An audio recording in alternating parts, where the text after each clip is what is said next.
Sorry, I was just messing around here. I don't know why I'm doing this. Just a little intro music.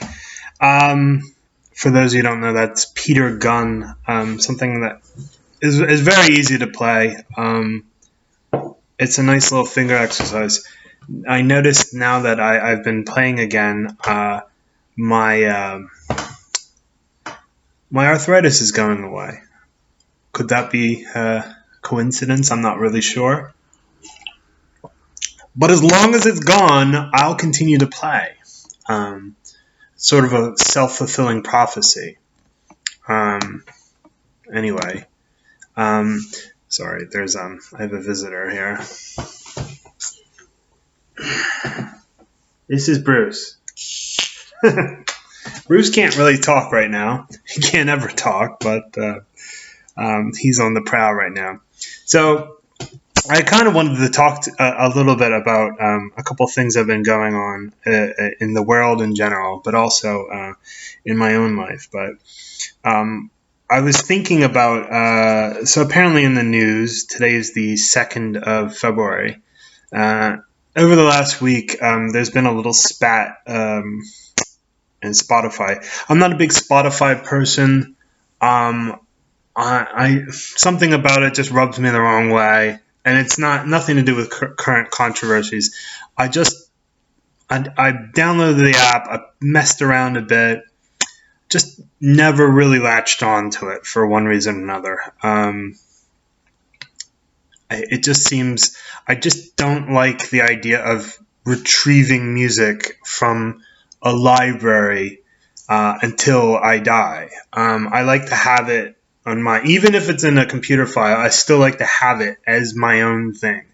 I'm a very possessive music fan, which means I do have a ton of music physically in CDs and records, tapes, any format that you can name. I'm a big music fan. So when Spotify, I'll just introduce the topic that Spotify apparently was having a go with, and basically Joe Rogan is on there, and he's been talking about things of the coronavirus, and a lot of people aren't very happy about it because he's providing alternative viewpoints. I don't know whether any of them are true. I don't even know if the mainstream viewpoint is true. All I know is that we're still in this, and it doesn't seem to be going away anytime soon. So anyway, Neil Young decided that he was going to sort of put an ultimatum upon Spotify by saying, look, either you get rid of Joe Rogan or please take my music off of your platform. And Spotify said, yeah, well, we're going to take your music off our platform because we're not getting rid of Joe Rogan. I guess that Joe Rogan has got a fat contract with them. And to violate that would basically be just throwing money down the drain. So a lot of this, on the surface seems like, oh, this is a moral thing about, maybe having, like about vaccines and safety and all that. It's really about money. And it's also about control of what you get to hear.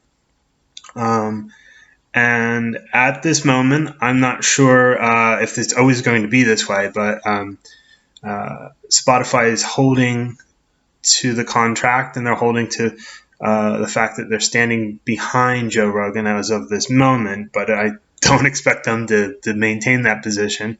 And then Joni Mitchell said that she wants her music off the platform as well. Nils Lofgren also said that. The interesting thing about this whole thing, is that I've heard many people, commentators, say, well, who the hell are they? I think, well, I don't know if you're being flippant by saying like Joe Rogan is right now a bigger deal than Neil Young. But if that's a legitimate question, you don't like music. I honestly, when people say that, who are they? I don't think that you like music. It's just kind of,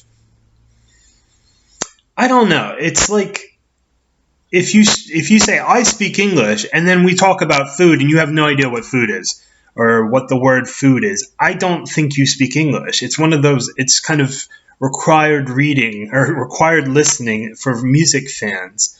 Um, and to be honest with you, whatever I think of this, and I'll probably give my opinion in this, I love Neil Young. I think he's an amazing songwriter. He's up there with Bob Dylan. Um, in some aspects, a little bit better, and some aspects not as good. But he's up there in the conversation. Joni Mitchell, not as much. I don't like her as much, but she's still written some amazing songs, like Both Sides Now. She wrote Big Yellow Taxi. Paved Paradise, Put Up a Parking Lot. And so she went through, a big career change. I think her voice dropped a whole octave, so she kind of sounds very throaty. She used to have this very high, impossible for a man to mimic voice, and it dropped dramatically as she aged. And it's interesting to hear her version of Both Sides Now, which is very high, almost operatic or soprano. And she now sings it in sort of a tenor. It's very bizarre to think that that's the same person. But anyway.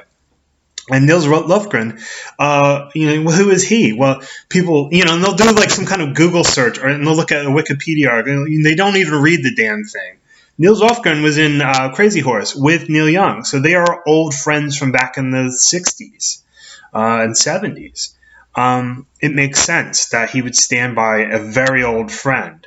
And so I would say that if you don't know this and you're not willing to do the research, then you're not a really big music fan in my book.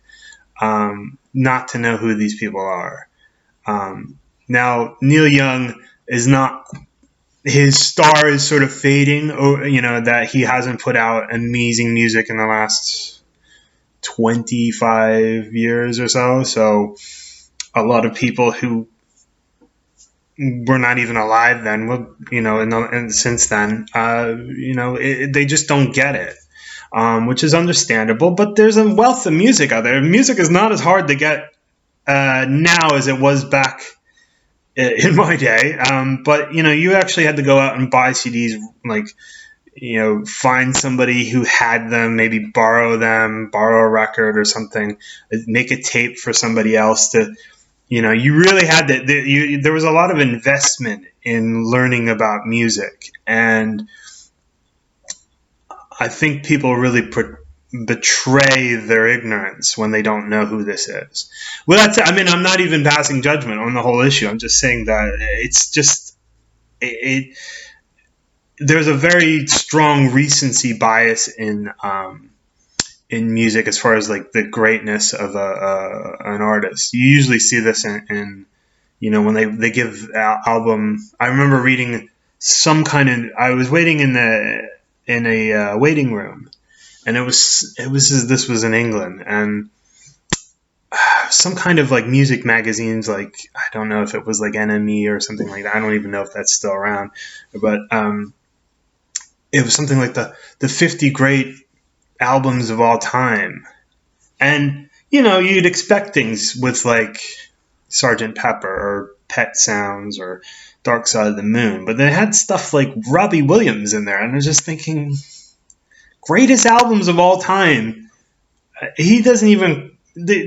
He's an okay singer, but that's like, it's a recency bias in the sense of like, because he's more recent than a lot of stuff that's great that just doesn't get a lot of turns on the old player there.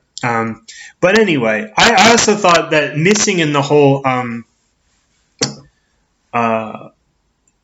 analysis of this is that if I knew this before that, but I remember reading this a long time ago that Neil Young and Joni Mitchell suffered from polio when they were kids. So they grew up they were born in the 40s. And polio was kind of a really nasty disease at the time. Now it isn't now because we have a vaccine, and it's interesting that's going to change the way they view the world. that if they had had from what I understand, that polio is a disease that either comes in food or in fecal matter and piss, uh, and it sort of degenerates your muscles, and this is very dangerous in children because they don't grow properly um, if they have polio. So it makes sense that they are very emotionally charged when it comes to vaccines. Um, and I just don't hear that anyone talking about that. Why is no one talking about that? Because no one's doing the damn homework, and no one is just talking about that. So it's just ignorance all around. The people reporting about this is. I don't think that if this would have been some other issue, Joni Mitchell and Neil Young would not have been talking. This is a very, I would say, even pre-baby boomer. This is probably born during the war or just before the war. My grandmother's sister had polio, and it kind of screwed her up. She never walked properly her whole life. Didn't stop her from having a family, but it kind of limits what you can do because you limp your whole life if you have it bad. And if you look at Neil Young, he's always been a gangly fellow. And from what I understand, that both of them are Canadian, and the vaccine wasn't available in Canada, in rural Canada, where both of them are from, uh, for a few years after the United States, it was available in the United States. So I just look at that and I think it's hilarious that people are just, they don't know anything about that. Like I said, is that I think this is a ridiculous conversation to be having. I don't. I think people's emotions are getting the better of them, and it was almost predictable how people would respond to such a thing. People who are pro Joe Rogan or pro, or sort of, let's call it, suspicious of vaccines or suspicious of mandates of vaccines, would be very on Joe's side. And those who are very, vaccine mandate, we want to hold you down and jab you kind of people, they'd be on Neil Young and Joni Mitchell's side. And it was very predictable. And if you kind of stand back and say, I'm on both sides now. You kind of are you. I think you have a special sight into things when you don't play for one team.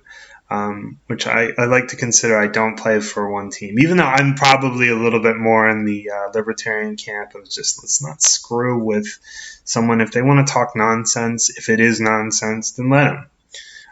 There's for every liberal and Democrat saying they're spreading nonsense, it's like you guys are peddling all kinds of economic crap, absolute nonsense, and you get away with it. I'm not trying to stop you from talking about Keynesian economics or the minimum wage or anything like that. It's embarrassing to watch people behave like that. But like I say, I'm not really on one side or the other. Sometimes I feel like you kind of like Solomon, where you sort of sit there and judge, and you basically come down and you try to be just rather than a winner. So anyway, one thing that so I'm just going to switch topics as my tea is getting cold. So yesterday, I after a few days of not being able to get outside the house, all the pavements outside they were covered in snow and it's icy, and it's just not fun to walk around in, even though I need to get exercise. So yesterday it started to melt. So I went for a walk, and I just kept walking and walking, and so I walked about 3 miles north of here up to Center City. So I don't know if anybody here knows Philadelphia. Basically, you go up Broad Street till you hit City Hall, and I went up Franklin Parkway, which is kind of just going northwest from there. And so I went to the library. Last week I got a library card from a library around the corner. It's a kind of, I mean, the library is about the size of our place here. It's tiny.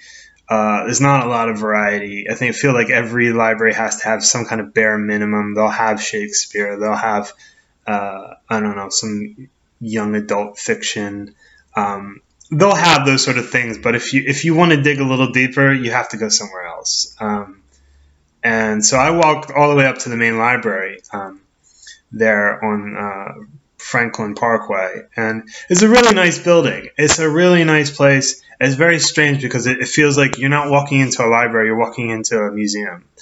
And you'll have the fiction or like the sort of classic literature. And this one room is almost like a museum where you go into this one's Egyptian, this one's maybe Mesopotamian, and it's very bizarre. And I don't know, I like going to libraries. I feel, like I say, I am a libertarian, but it's one of those things that if you look at the role of government, can either be protective or constructive. So most libertarians will say we'll just stick to the protective one because we can all agree that the government should be protecting people's rights and defending its borders, etc.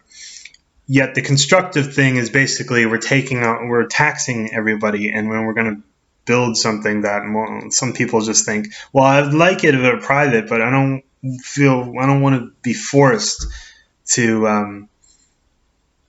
have this, to pay for this, and to what scale, and for how long, and how how well are we going to fund it? These are all political decisions that maybe the market should be taking care of. With that said, I love libraries, and public libraries are amazing.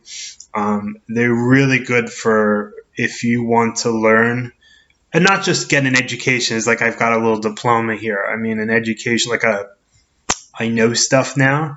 Library is the best. And it wasn't until I'd always been going to libraries my whole life, but I think when I hit 30, I really just started hitting the library really hard. And it seems like that I just can't imagine not having a library card. It took me a little while to get a driver's license here because just a bit of paperwork. It's just such a pain in the ass to get a driver's license.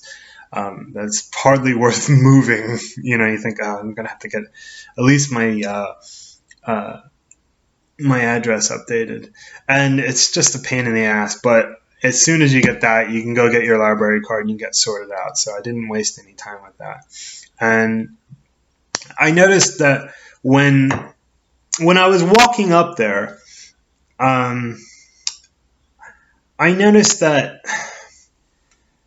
so this is the beginning of February, so we have probably another month and a half, 2 months before things start warming up again. And I just noticed that like this whole when in the lead up to winter, so you're talking about, at least here in America, this is really good, that America's whole autumn and winter, or at least the early part of winter, is all scheduled out for us. The end of summer, while it's not officially the equinox, the end of summer is usually the Labor Day weekend, which basically is when school starts to go back, and then maybe a month, almost 2 months later, you have Halloween, and you're really in the thick of autumn there. And then you have a month later, you have Thanksgiving, and then a month later, you have Christmas, and then you have New Year's. And the thing is that you have something to look forward to. Just hang on for another month. We've got something else coming up for you. But as soon as the new year is over, it sucks. That the snow is not magical. We're not singing songs anymore. It's just it ends up being just the grumpiest time of year because everyone's cold. If you live in a snowy part of the world, it gets a little old after a while. The first couple snows are good. Or if you've been out of the house too much and you want to kind of stay in, it's a perfect excuse not to go to work. Um, and but it definitely seems like the grumpiest time of the year. And it kind of like an image of that is this. It's not just the snow that's freshly fallen. It's the gray and black snow that's partially melted, then freezes, then partially melts again, then freezes, and it's just ugly and gross. And that sums up this time of year to me. There's not much to look forward to. There's no baseball. I'm a baseball fan. Football is ending. I think the Super Bowl is in a week and a half. It's just kind of a boring time of year. So anyway, when I noticed that when I was walking up along this Franklin Parkway, it's something in a similar vein is that if you walk up Broad Street, so you go north on Broad Street, you have the whole street is lined with flags, and so these are all the American states. Each one of their flags is up and down the up the street, and then when you go up Franklin Parkway, they have all the flags of all the countries in the world. And the thing is, you just notice that it's just not that well maintained. They do them in alphabetical. So they'll go up on the right side of the road. It'll be A's going up all the way to wherever, and it comes back all the way down to the end of the alphabet. And then I remember walking up and just seeing these flags are kind of tattered. Like Australia, the flag is like in the top corner is like the British flag. I don't know this for a fact, but it seems like the British flag was the British flag in this particular flag, and then they constructed the flag, the rest of it, which is like the Southern Cross in it. And so the British flag is just coming loose. It's frayed around the edges of the British part of the flag that's connected to this blue field. And it's just coming loose, and it's like if the blue field comes away, you'd think this is just a smaller British flag. And it seems like, like, and I was just thinking about this. If you have all these decorations, you have to maintain them. So if you want to make your city pretty, spend a lot of money on making, like building fountains, and you have to maintain them, and fountains are expensive. And they freeze, and so you have to do something to prevent that from, happening. And so usually they just empty them out in the winter, and so there's just this big pool there. And if you've ever worked in a swimming pool, there is nothing grosser in my entire life that I've ever had to do than clean out old winter dirty swimming pools. We used to find all kinds of critters just rotting in the sort of what was left of the winter. You can only drain so much out of the pool, and it was just the grossest thing ever. And you have all these leaves, you have all this, it's just sludge, God knows what it really is. There's all kinds of things growing in it. And when you have all these public works like fountains or even flags lining up the road, you have to maintain them. I mean, it's a sign of disrespect to Australia that their flag looks like crap. It's, to your own flag.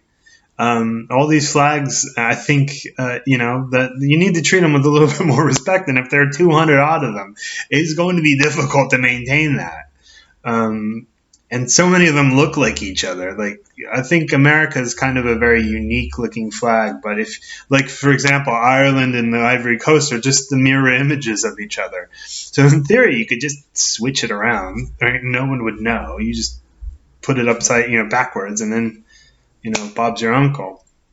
So, I think that's about all I've got for you. I guess I'll talk to you later in the week. And I won't do these every day because I want to actually have something to talk about. And I don't know if I can do this every day. So just keep plodding along. I'll talk to you soon. Bye.